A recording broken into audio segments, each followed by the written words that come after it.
Hello दोस्तों, स्वागत है आपका आपके अपने चैनल इलेक्ट्रिकल गोपाल में। साथियों, आज की वीडियो बहुत ज़्यादा इंपॉर्टेंट होने वाली है। साथियों, आज की वीडियो में मैं डिस्कस करने वाला हूँ मोस्ट इंपॉर्टेंट जीके जीएस के ऑब्जेक्टिव क्वेश्चन एंड आंसर्स। साथियों, यह video DRDO technician A and UPPCL TG two जो लोग इन एग्जाम की तैयारी कर रहे हैं, यूपीपीसीएल टीजी2 और साथियों डीआरडीओ टेक्नीशियन ए, इनके एग्जाम पॉइंट ऑफ व्यू से बहुत ज़्यादा इंपॉर्टेंट होने वाली है। साथियों, यहाँ जो क्वेश्चन रखे हैं मैंने बिल्कुल सिलेक्टेड क्वेश्चन रखे हैं। साथियों, बिल्कुल सिलेक्टेड क्वेश्चन रखे हैं जो कि आपके एग्जाम में 100% ये पूछने वाला है।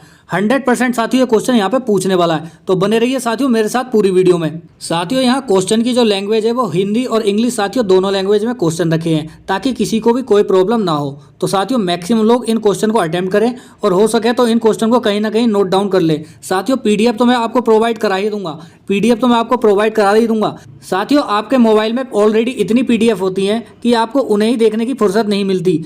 तो साथियों कोशिश ये करें कि इन क्वेश्चंस को कहीं ना कहीं अपनी नोटबुक में नोट डाउन कर लें, क्योंकि साथियों मोस्ट इंपॉर्टेंट क्वेश्चंस हैं। और साथियों हो सके तो डेली के डेली दिन में 3-3 बार इन क्वेश्चनों को बार बार रिवाइज करिए, जिससे कि साथियों आपका हर एक पॉइंट यहाँ पे क्लियर हो जाए। और साथियों जैसे ही ये क्वेश्चन एग्जाम में आपके लिए टकराएं, तुरंत आप इन क्वेश्चन को राइट क्लिक करके आएँ। इलेक्ट्रीशियन की साथियों डेली रेगुलर वीडियो अपलोड हो रही हैं जो कि साथियों मोस्ट इंपोर्टेंट ऑब्जेक्टिव क्वेश्चंस हैं। तो साथियों आप उन क्वेश्चंस को भी देख सकते हैं, तो डायरेक्ट आपके एग्जाम में आने वाले हैं। और साथियों जीके जीएस की मैंने पिछली वीडियो भी प्रोवाइड करा रखी है जो कि मोस्ट इंपोर्टेंट वीडियो है। अगर साथियों आपने अभी तक वो वीडियो नहीं देखी है तो उन वीडियो को भी देखें और उनकी या तो पीडीएफ डाउनलोड कर लें, हो सके तो उन क्वेश्चन को कहीं ना कहीं नोट डाउन कर लें, जो कि साथियों मोस्ट इंपोर्टेंट ऑब्जेक्टिव क्वेश्चन है। तो चलो साथियों बिना समय गवाए वीडियो को शुरू कर लेते हैं। साथियों वीडियो को शुरू करने से पहले कहना चाहूंगा, जो लोग हमारे चैनल इलेक्ट्रिकल गोपाल पे साथियों पहली बार विजिट कर रहे हैं उन लोगों से रिक्वेस्ट है कि साथियों इलेक्ट्रिकल गोपाल को ज्यादा से ज्यादा लोग सब्सक्राइब कर लें, साथियों मैं इंपॉर्टेंट वीडियोस जो कि जीके जीएस और साथियों टेक्निकल से रिलेटेड होती हैं वो आपको प्रोवाइड कराता रहता हूं। और साथियों जो भी न्यू वैकेंसी आती है या एडमिट कार्ड आता है उससे रिलेटेड भी इंपॉर्टेंट इन्फॉर्मेशन आप तक पहुंचाता रहता हूं। तो साथियों चलते हैं आज के पहले क्वेश्चन पे। आज का पहला क्वेश्चन है साथियों जो कि मोस्ट इंपॉर्टेंट क्वेश्चन है। पहला ही, भारत में सबसे पहले आने वाले और सबसे बाद में जाने वाले कौन थे? ठीक है, सबसे पहले कौन आए थे और सबसे बाद में कौन गए थे? साथियों ऑप्शन नंबर ए, यहाँ देखो आप ऑप्शन नंबर ए देखो, पुर्तगाली साथियों सबसे पहले आए थे और सबसे बाद में गए थे। साथियों पुर्तगाली जो आए थे भारत में वो सन 1498 में भारत आए थे। 1498 में जो पहला व्यक्ति भारत आया था उसका नाम था साथियों वास्को डी गामा उसका नाम था। आप सभी को इसका नाम याद होगा क्योंकि ये साथियों बचपन से यही पढ़ते आए कि भारत की खोज किसने की। तो साथियों इसने भारत की खोज नहीं की एक तरीके से। तो साथियों पहला जो व्यक्ति था भारत आने वाला पुर्तगाली वो वास्को डी गामा था। साथियों इससे रिलेटेड मैं आपको 2-3 इंपॉर्टेंट पॉइंट बता देता हूँ। साथियों पुर्तगालियों ने जो पहली फैक्ट्री लगाई थी अपने इंडिया में वो लगाई थी कैलीकट में साथियों, कैलीकट में लगाई थी। और लगाई थी साथियों ये 1500 में, ये लगाई थी सन 1500 में कैलीकट में। साथियों दूसरी फैक्ट्री जो लगाई थी वो लगाई थी कोचीन में लगाई थी। और साथियों ये लगाई थी 1501 में मोस्ट इंपॉर्टेंट है साथियों ये।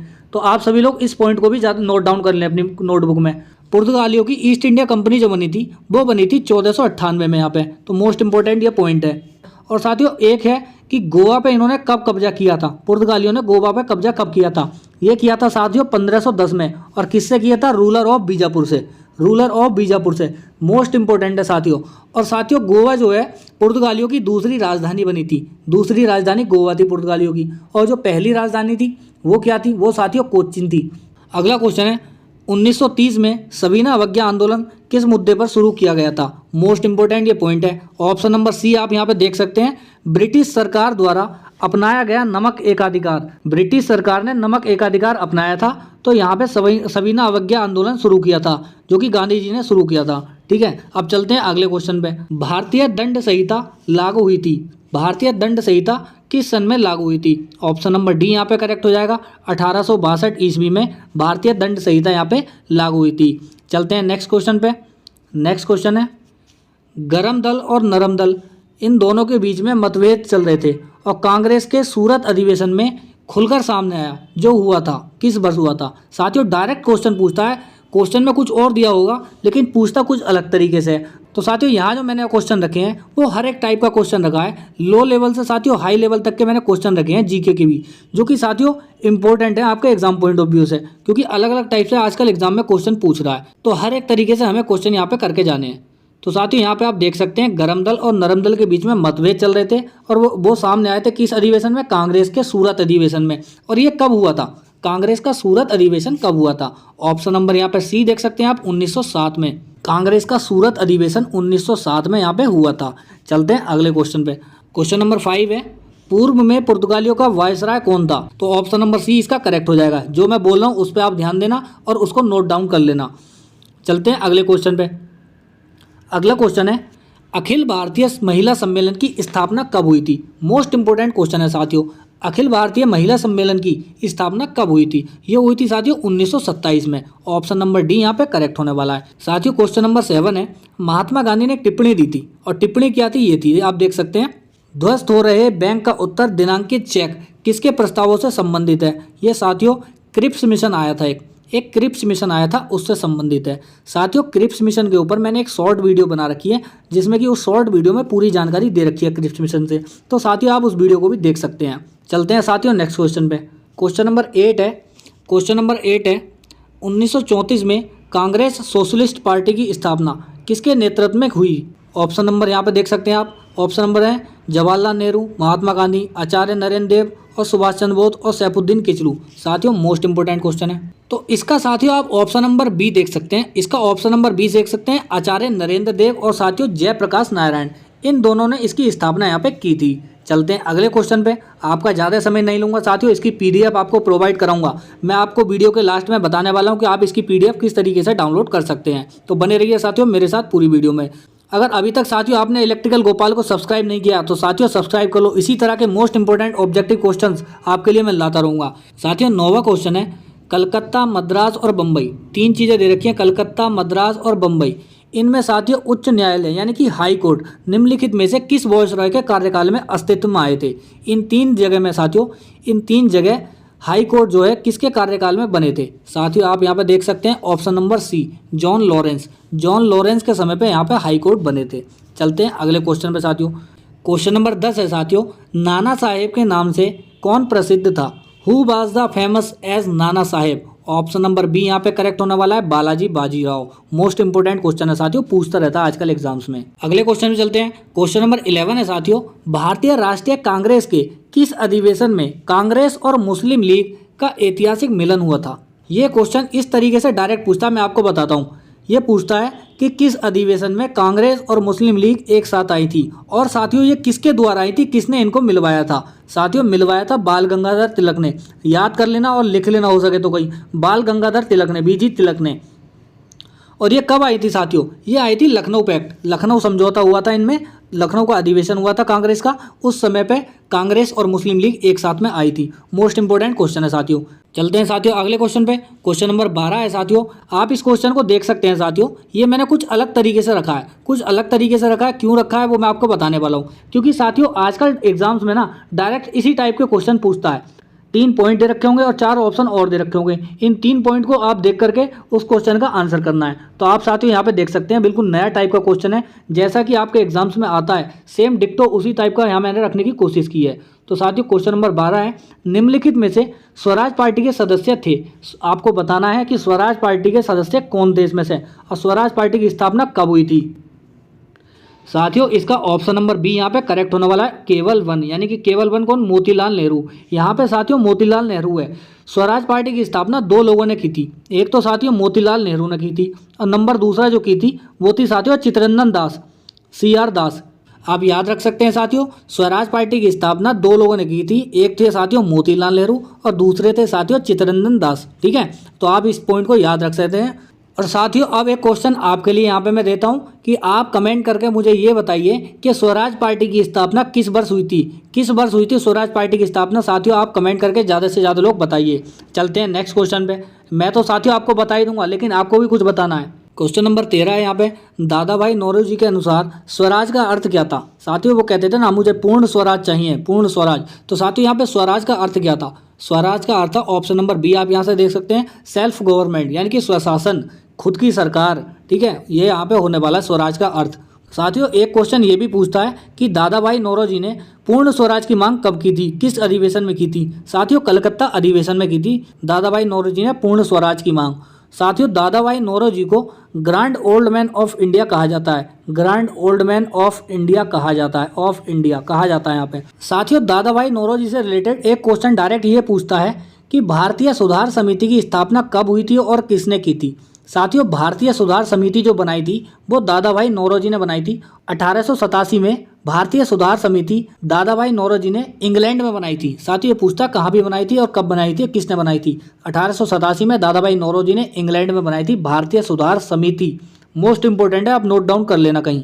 अगला क्वेश्चन है, पश्चिमी भारत के किस धार्मिक सुधारक को लोकहितवादी कहा जाता है। मोस्ट इंपोर्टेंट यह क्वेश्चन है साथियों। दोस्तों गोपाल हरि देशमुख को पश्चिम भारत का लोकहितवादी कहा जाता है।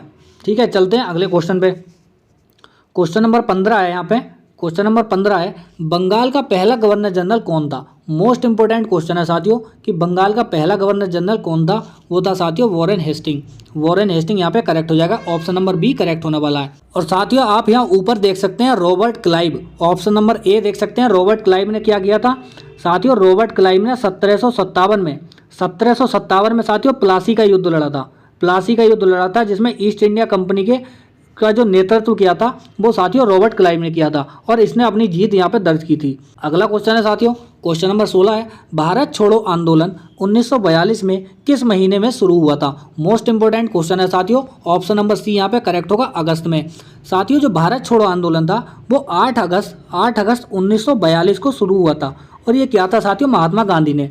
और इससे रिलेटेड मैं आपको एक पॉइंट और बता देता हूँ, ये साथियों अगस्त में शुरू हुआ था। तो भारत छोड़ो आंदोलन को साथियों अगस्त क्रांति के नाम से भी जानते हैं, अगस्त क्रांति के नाम से भी जानते हैं। तो आप साथियों इस क्वेश्चन को कहीं नोट डाउन कर लें, भारत छोड़ो आंदोलन को अगस्त क्रांति के नाम से भी जानते हैं, जिसकी शुरुआत 8 अगस्त 1942 को हुई थी। मोस्ट इंपोर्टेंट क्वेश्चन है साथियों। क्वेश्चन नंबर 17 है, किस गवर्नर जनरल का नाम राज्य हड़प नीति यानी कि डॉक्ट्राइन्स ऑफ लैप्स के नाम से जुड़ा हुआ है। यह क्वेश्चन साथियों मैंने आज अपने टेलीग्राम चैनल पे भी डाला, वहाँ काफ़ी लोगों का अच्छा रिस्पॉन्स रहा क्योंकि मैक्सिमम लोगों ने उस क्वेश्चन को करेक्ट किया। तो साथियों अगर आप अभी हमारे टेलीग्राम चैनल से नहीं जुड़े हैं तो अभी का अभी वीडियो के डिस्क्रिप्शन में लिंक दिया है, आप वहाँ जाकर टेलीग्राम चैनल पर भी जुड़ सकते हैं, जहाँ की साथियों मैं मोस्ट इंपोर्टेंट ऑब्जेक्टिव क्वेश्चन भी डिस्कस करता रहता हूँ। किस गवर्नर जनरल का नाम राज्य हड़प नीति यानी कि डॉक्ट्राइन्स ऑफ लैप्स के साथ जुड़ा हुआ है। अब एक क्वेश्चन ये भी पूछता है कि डॉक्ट्राइन्स ऑफ लैप्स किसके शासनकाल में हुआ। ये हुआ था साथियों डलहौजी के कार्यकाल में, लॉर्ड डलहौजी के कार्यकाल में यह हुआ था। ठीक है, मोस्ट इंपोर्टेंट क्वेश्चन है साथियों।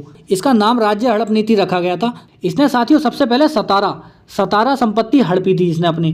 तो इसका मतलब क्या होता था, डॉक्ट्राइन्स ऑफ लैप्स का मतलब क्या है साथियों, इसका मतलब यह होता है कि जिस राजा का पहले साथियों राजा होते थे, तो जिस राजा का अगर कोई उत्तराधिकारी नहीं है यानी कि कोई उसका बेटा बेटी नहीं है तो यह सारी संपत्ति ईस्ट इंडिया कंपनी के अंडर में आ जाएगी अंग्रेजों के। लॉर्ड डलहौजी की साथियों एक नीति थी ये, जिसको साथियों हड़प नीति के नाम से भी जानते हैं। साथियों डलहौजी से एक इंपॉर्टेंट पॉइंट और बता देता हूँ, डलहौजी ने साथियों 1853 में ना भारत में ट्रेन चलवाई थी और वो चली थी साथियों मुंबई से थाने के बीच में।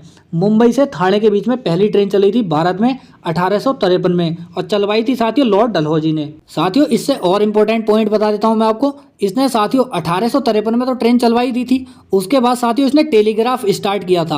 और टेलीग्राफ जो स्टार्ट किया था वो किया था साथियों 1854 में लॉर्ड डलहौजी ने टेलीग्राफ स्टार्ट किया था। और साथियों 1854 में ही वुड्स डिस्पैच हुआ। वुड्स डिस्पैच याद रख ले साथियों इस क्वेश्चन को, वुड्स डिस्पैच हुआ। इस डिस्पैच को साथियों Magna carta of English language कहते थे।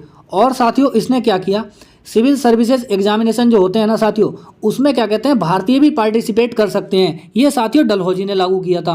और जो भारत के पहले IAS अधिकारी बने थे उनका नाम था सत्येंद्र नाथ टैगोर। सत्येंद्र नाथ टैगोर आप याद कर लें, कहीं ना कहीं लिख लें, मोस्ट इंपोर्टेंट है साथियों। साथियों आप देख सकते हैं मैं क्वेश्चन तो आपको बताता ही हूँ और क्वेश्चन से रिलेटेड 4-5 पॉइंट और एक्स्ट्रा आपको बताता हूँ जो कि आपके एग्जाम में डायरेक्ट हिट करने वाले हैं। चलते हैं साथियों अगले क्वेश्चन पे। क्वेश्चन नंबर 18 है, भारतीयों ने साइमन कमीशन का बहिष्कार क्यों किया था। साथियों क्यों किया था साइमन कमीशन का बहिष्कार, और साइमन कमीशन कब आया था साथियों भारत में। 1928 में साथियों भारत आया था, लेकिन भारत में भी कहाँ आया था, वो आया था साथियों लाहौर में। लाहौर में आया था। लाहौर साथियों उस टाइम पे अपने भारत का हिस्सा था। इसका ऑप्शन नंबर ए यहाँ पे करेक्ट होगा। क्यों बहिष्कार किया था, बहिष्कार इसलिए किया था उसमें जो सदस्य थे ना उसमें किसी भी भारतीय को शामिल नहीं किया गया था, किसी भी भारतीय को शामिल नहीं किया गया था, इसलिए साइमन कमीशन का भारतीय लोगों ने बहिष्कार किया था। क्वेश्चन नंबर 19 है, भारत में अंग्रेजी शिक्षा शुरू की थी। साथियों भारत में अंग्रेजी शिक्षा किसने शुरू की थी। ऑप्शन नंबर सी यहाँ पे करेक्ट होने वाला है, लॉर्ड मैकाले। लॉर्ड मैकाले ने साथियों अंग्रेजी शिक्षा भारत में शुरू की थी। मोस्ट इंपोर्टेंट पॉइंट है। चलते हैं अगले क्वेश्चन पे। यह क्वेश्चन साथियों आज की इस वीडियो का लास्ट क्वेश्चन होने वाला है। और साथियों जो लास्ट क्वेश्चन है ये मोस्ट इंपोर्टेंट है, मोस्ट इंपोर्टेंट क्वेश्चन है साथियों। बार बार एग्जाम में ये क्वेश्चन पूछा जाता है, तो आप सभी लोग इस क्वेश्चन को ज़्यादा से ज़्यादा लोग अच्छे से करके जाएं। क्वेश्चन नंबर 20 है साथियों, गदर पार्टी का मुख्यालय कहाँ था, यानी कि गदर पार्टी का जो हेडक्वार्टर है साथियों वो कहाँ पे था। ऑप्शन नंबर डी यहाँ पे करेक्ट होने वाला है, सैन फ्रांसिस्को। सैन फ्रांसिस्को में गदर पार्टी का हेडक्वार्टर था। इससे रिलेटेड एक इंपॉर्टेंट पॉइंट ये पूछता है कि गदर पार्टी के जो हेड थे, गदर पार्टी की ये स्थापना किसने की थी। वो की थी साथियों लाला हरदयाल ने। लाला हरदयाल ने गदर पार्टी की स्थापना की थी और वो कहाँ की थी, सैन फ्रांसिस्को में की थी। तो साथियों इस क्वेश्चन का ऑप्शन नंबर डी यहाँ पे करेक्ट हो जाएगा। साथियों यह मोस्ट इंपोर्टेंट क्वेश्चन थे, अगर कोई नहीं करेगा, अगर साथियों कोई भी बंदा इन क्वेश्चन को तैयार करके नहीं जाएगा तो कहीं ना कहीं वो अपने नंबर को डिक्रीज होता हुआ पाएगा। अगर साथियों आप अपने नंबर को इंक्रीज करना चाहते हैं और DRDO में अपना सिलेक्शन लेना चाहते हैं तो साथियों जो मैं क्वेश्चन करा रहा हूँ ये जीके के, तो साथियों इन क्वेश्चन को ज़्यादा से ज़्यादा लोग अटेम्प्ट करके जाइए। साथियों DRDO में निगेटिव मार्किंग नहीं है, आप लोग ध्यान दें कि निगेटिव मार्किंग नहीं है। आप क्वेश्चन को गलत भी कर देंगे तो आपके नंबर नहीं कटने वाले, बट आपको कोशिश ये करनी है कि मैक्सिमम से मैक्सिमम क्वेश्चन, साथियों मैक्सिमम से मैक्सिमम क्वेश्चन हमारे राइट जाएं। अगर क्वेश्चन राइट जाएंगे तभी साथियों यहाँ पे हमारा सिलेक्शन हो पाएगा। अब साथियों मैं आपको ये बता देता हूँ कि आप इसकी PDF कैसे डाउनलोड कर सकते हैं। साथियों मैं इसकी PDF अपने टेलीग्राम चैनल इलेक्ट्रिकल गोपाल पे अपलोड कर दूंगा। तो साथियों इलेक्ट्रिकल गोपाल टेलीग्राम चैनल को आप जल्दी से जल्दी ज्वाइन कर लो। ज्वाइन होने का तरीका बताता हूँ, वीडियो के डिस्क्रिप्शन में टेलीग्राम चैनल का लिंक दिया हुआ है, आप उस लिंक पर प्रेस करके हमारे टेलीग्राम चैनल पे भी ज्वाइन हो सकते हैं। आई होप दोस्तों वीडियो आपको काफ़ी पसंद आई होगी। अगर साथियों वीडियो आपको पसंद आई है तो इस वीडियो को ज़्यादा से ज़्यादा अपने दोस्तों में शेयर कर दीजिए। इस वीडियो को ज़्यादा से ज़्यादा अपने दोस्तों में शेयर कर दीजिए। और साथियों इलेक्ट्रिकल गोपाल चैनल को, इलेक्ट्रिकल गोपाल यूट्यूब चैनल को भी ज़्यादा से ज़्यादा लोग सब्सक्राइब कर लो, क्योंकि साथियों मैं इस टाइप की रेगुलर वीडियो आपको प्रोवाइड कराता रहता हूँ। जो भी साथियों मैं क्वेश्चन कराता हूँ बिल्कुल सिलेक्टेड क्वेश्चन कराता हूँ, डायरेक्ट एग्जाम ओरिएंटेड क्वेश्चन कराता हूँ। देखो मैंने आपको पहले ही बताता हूँ साथियों कि पढ़ने के लिए तो बहुत कुछ है, लेकिन पढ़ना वही है आपको कि जो आपको डायरेक्ट एग्जाम में टकराए। अदरवाइज आप सिलेक्टेड चीज़ें नहीं पढ़ेंगे और कुछ भी चीज़ें पढ़ते जाएंगे तो आपके पास ज़्यादा समय भी नहीं बचा है और कहीं ना कहीं आपका सिलेक्शन भी यहाँ पे नहीं होगा फिर इस तरीके से। तो साथियों जो मैं यहाँ पे क्वेश्चन करा रहा हूँ आपको बिल्कुल सिलेक्टेड क्वेश्चन करा रहा हूँ, तो ज़्यादा से ज़्यादा लोग इन क्वेश्चन को रिवीजन करके जाएँ और डेली के डेली पढ़ें और इस वीडियो को ज़्यादा से ज़्यादा अपने दोस्तों में शेयर करें। मिलते हैं नेक्स्ट वीडियो में, तब तक के लिए जय हिंद साथियों।